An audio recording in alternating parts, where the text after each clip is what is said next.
take targets. Deshaun Jackson, Chris Godwin, O.J. Howard, Cameron Brate, Peyton Barber. Even if we don't project any of them to have a massive target share, they're going to take targets. You add that to the fact that he's not going to have Jameis Winston weeks 1 through 3, and that his targets are not going to be. Remember the season he had 2 years ago where it was like 170 targets? That is not in his range of outcomes. There's no world where Mike Evans has that many targets. He had 136 last season, which still probably isn't even enough to pay off where he is because he's not an efficient wide receiver, but he's likely going to decrease. He's probably going to be around that 115 to 120, 125 range. That is not enough for Mike Evans to pay off that ADP. It might be enough for other wide receivers to pay off that ADP, but Evans is not an efficient wide receiver. They also have a very difficult schedule this season. He's going to need massive touchdown luck to pay off his ADP. And when I say massive touchdown luck, he needs to get double-digit touchdowns. That's a fact. If Mike Evans does not score double-digit touchdowns, he will not pay off his ADP because the targets are not going to be there as much as they have been in recent seasons because of how much O.J. Howard's going to step up, how Brate's still going to be there. Barber will be involved in the passing game. Deshaun Jackson will still take targets away, and Chris Godwin is going to get a lot more targets than he did last season. All of these guys are going to be able to produce a good offense, but individually, it's going to be very difficult for Mike Evans to pay off a third-round tag. It's going to be extremely easy for Chris Godwin to pay off a 13th round tag or 12th, wherever he's going right now. But that's who you take. You know, you always, if there's two guys that are talent-wise pretty similar, that aren't going to have that much different targets from each other, you always want to take the one that's going later. So Demaryius Thomas versus Emmanuel Sanders, you're drafting Emmanuel Sanders, and it's not even a question. Instead of Demaryius Thomas, you're drafting Godwin, you're not drafting Mike Evans. Could he be around this wide receiver 9 range? Sure, he could, but he's not going to pay off a third round tag. That's not going to happen, and he could hit this, but there's just no way that Mike Evans exceeds this in value for your team, and that's what you're honestly looking for in early picks, and really any pick. You're not looking to hit value, you're looking to exceed value, and he's not going to do that. So no for me on Mike Evans. The next guy, Dak Prescott, and I was pretty surprised that his ADP was quarterback 15. That's the 10th round. Listen, the Cowboys are not going to throw the ball very many times this season. They're probably going to be in the bottom 3 and potentially could be last in pass attempts. And that's not something you look for in your quarterback for fantasy football because there's 32 starting quarterbacks and some will be switched in and out during the season. But there's going to be each week 32 players that you could start the quarterback position. For you to take the one who's likely going to be last in pass attempts, well, he better be very efficient if he's going to be last in pass attempts. And he always has is Beasley, Earns, Gallup, Terrence Williams, and I guess Rico Gathers. He's not going to be like a real threat, but I mean he's there. He could catch some touchdowns. But look at that roster. And I know Ezekiel Elliott's there. I know that Tavon Austin, I guess, could use in some gadget plays. But when they get to the red zone, they're going to be running the football. That's because you're not going to... Who's going to be the red zone target on this team from the wide receiver position? Well, it's not Beasley. He's a slot guy. Earns, I guess, but you don't think of Earns as like a red zone threat. Terrence Williams is absolutely not a red zone threat. Gallup, I mean, I guess he could be okay, but he's a rookie. We're not really expecting... He's good, but we're not expecting a monster season from him. So they're going to use Zeke a lot. So his touchdown upside passing isn't there. His upside yardage definitely isn't there. He's going to need to score a lot of touchdowns with his legs. And if you take away that, like let's say variance hits and he only has like 3 rushing touchdowns on the year, he's going to be a horrible pick. But in ESPN right now, and this isn't just like, oh, you can't use ESPN ADPs, like people are drafting right now. A lot of leagues are already done. He's going as quarterback 15 right now when drafts are happening in the 10th round. And he was drafted in my league that I just had this weekend. But where is the upside? He finished as quarterback 11 last season, but the thing is he had 6 rushing touchdowns, which you cannot project for any quarterback, 6 rushing touchdowns. And that's in a season where Rodgers, Wentz, Watson, Winston, they all got hurt. We saw Jimmy G came onto the scene late. Mariota had a down year. We expect him to improve. Eli's weapons all just got roasted around him. And then Dalton, they had a really down year in passing attempts. That should be up. He had injuries around him. They should be better. So in a very, very, very down year for quarterback, This season is going to be potentially a huge outlier on the top end, at least if you compare it to last season. I expect it to go towards the mean, and I expect it to go above the mean. When you factor all of that in, there's just no way he pays off this price tag. I mean, I will go on the record saying I can personally guarantee you he will not pay off a 10th round price tag. Because when you do the math out, you can stream quarterbacks and get about a 5th or a 6th ranked quarterback. So for you to draft Dak Prescott, a guy whose ceiling is capped on a weekly basis, a guy who's going to have the least amount of pass attempts potentially in the league among starters that actually start every game, because I guess he could lose to Tyrod if Baker takes over halfway through, but he has no chance to pay off this ADP. So just don't draft him. My methodology is typically wait until the very last round that you're not taking defense kicker for your quarterback. I went one above that in my draft and took Andrew Luck, and I believe it was the 12th round because I thought it was a great value. Find the value at quarterback. Don't draft the middle round ones, but draft a late quarterback. Just don't draft Dak because you want someone who's actually going to throw the football. In the mock draft I did yesterday, I drafted Derek Carr. When I was down to that decision, I think that's a much better pick. So no Dak. Also, I said I had two quarterbacks. Carson Wentz. I'm going to say Carson Wentz right now, but I didn't want to put him on this list because he could. This is can't exceed their ADP. He could exceed it. I find it very unlikely, though. So I wanted to mention him. Don't draft Carson Wentz. He's not even cleared yet as of recording for contact drills. He's not even playing with contact yet. The season's not that far away. And you don't want to throw in a quarterback after having no contact in the preseason. They're not going to do that. He's the franchise quarterback. The dude's 25 years old? I hope I'm at least close with that number. But he's very young. So they're not just going to throw him out there and be like, all right, here you go. They saw what happened to Luck when guys aren't ready from injuries. He tore his ACL not in the beginning of last season. It was a decent way through. And it's typically a year or more to recover. Not everyone's Adrian Peterson. So I'd be concerned. I think he's going in the 5th, 6th round, that kind of range. I wouldn't draft him because not only is that an issue, but also we don't even know yet with Alshon if Alshon's going to start in the pup. So there's a scenario where you have Carson Wentz and he doesn't start until week 3, and even when he's starting, he doesn't have Alshon until week 7.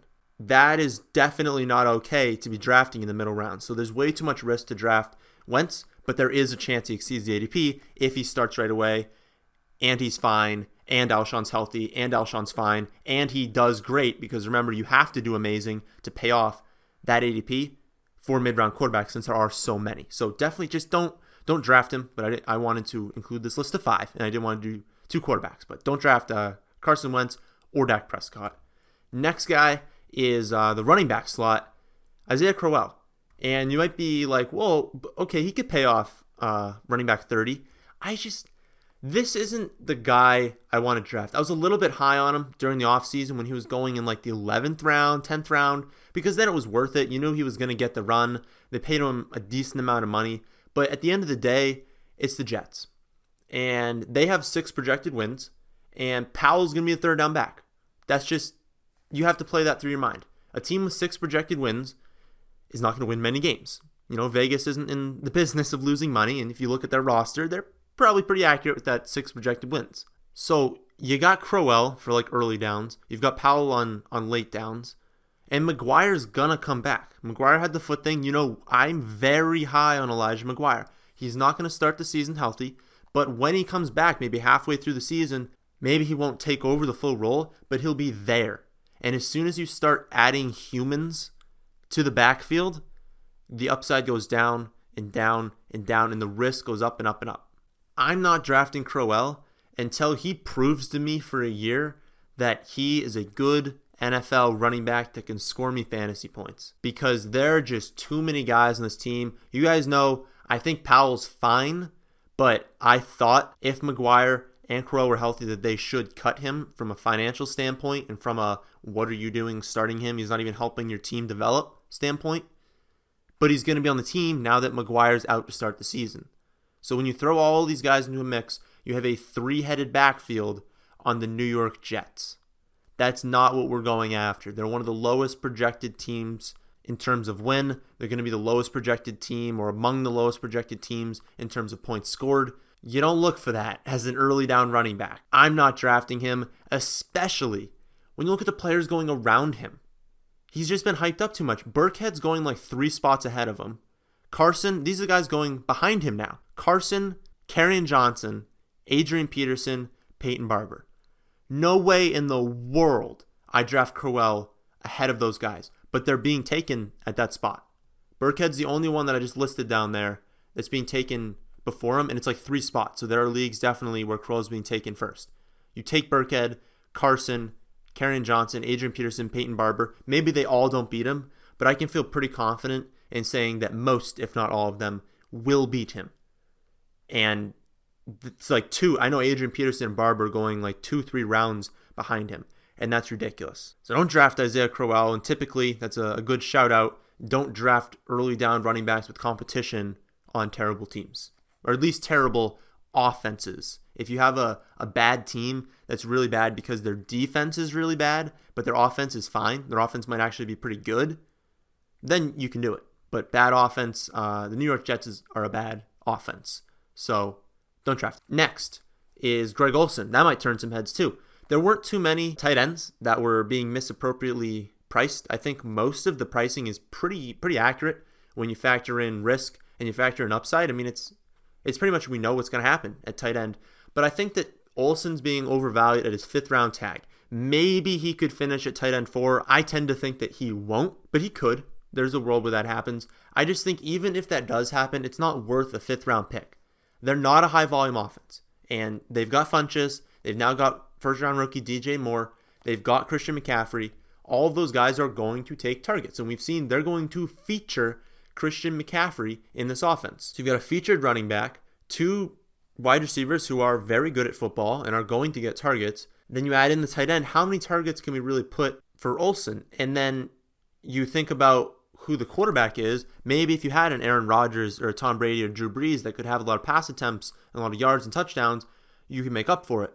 But it's Cam Newton. And I don't think Cam Newton's a bad quarterback by any means. But I'm saying the passing volume for Cam Newton is not as high as some of the other elite quarterbacks. He has 1 season over 24 passing touchdowns. 1.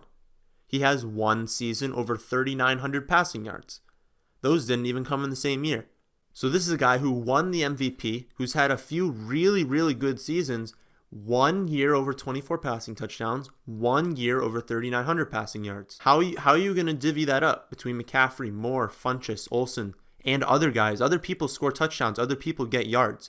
You know, you're not just splitting the projection up between those 4 guys. Other people trickle in. And then you take into account that the difference between tight end 4 and tight end 15 is like 3 points a game. And that's tight end 4, the 4th best tight end.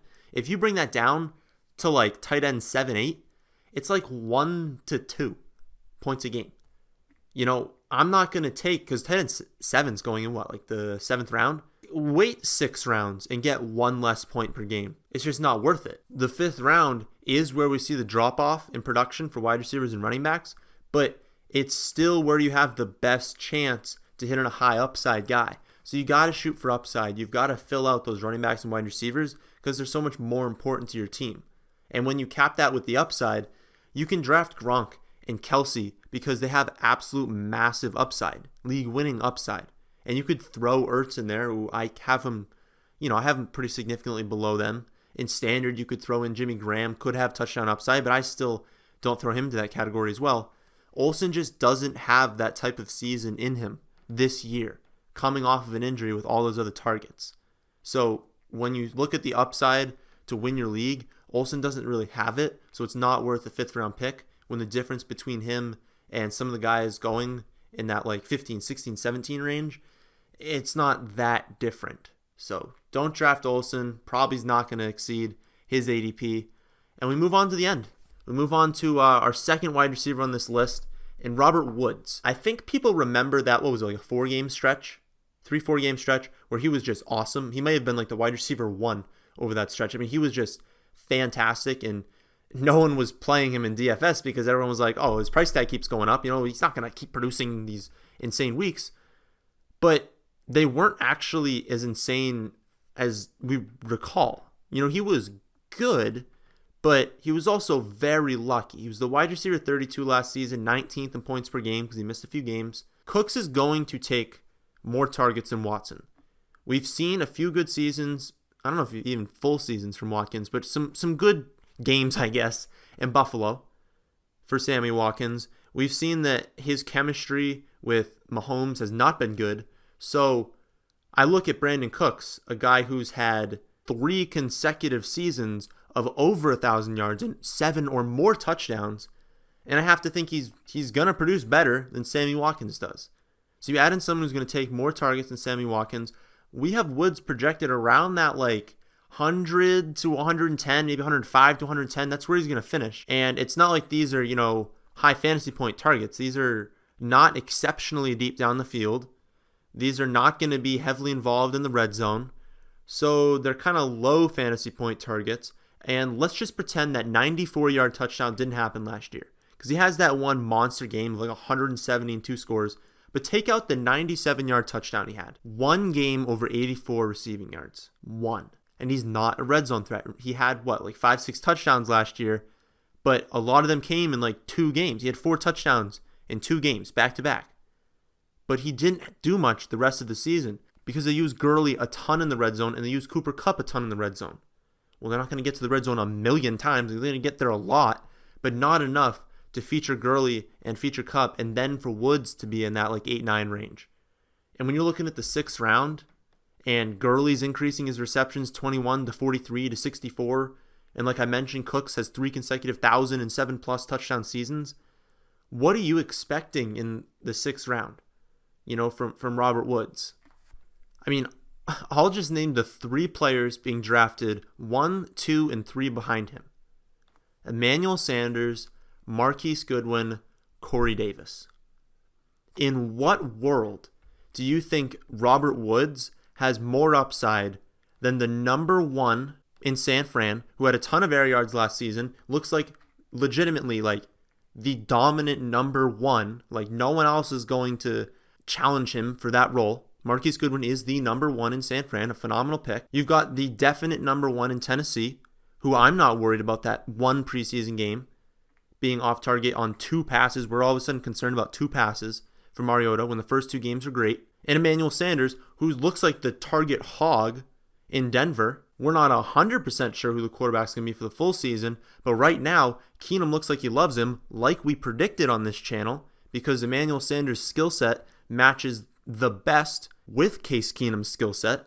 He is literally Adam Thielen. All of those guys carry so much more upside than Robert Woods. And then you go further down the list. Funchess is going a round behind him. You've got Will Fuller going 2 rounds behind him. Cooper Kupp's going 2 to 3 rounds behind him. Robbie Anderson's going behind him. I would take all of those players ahead of Robert Woods. And the 6th round is just completely insane. So there's no way he exceeds that ADP in the 6th round. Just no way in the world he can do that.